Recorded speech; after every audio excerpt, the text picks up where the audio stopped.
How to fix IDM always popping up showing you have 3 days left to use IDM. Do you want to register now?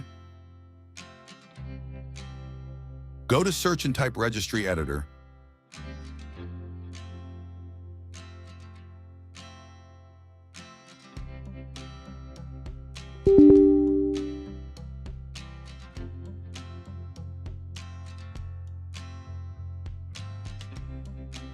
Copy this shortcut key link in the description.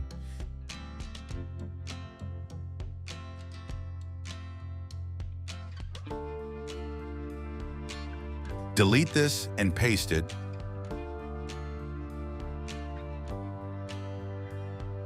Hit enter.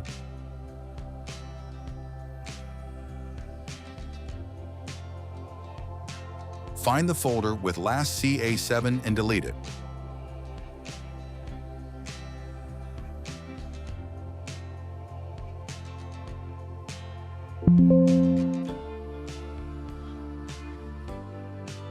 That's it. Now you can use IDM for free.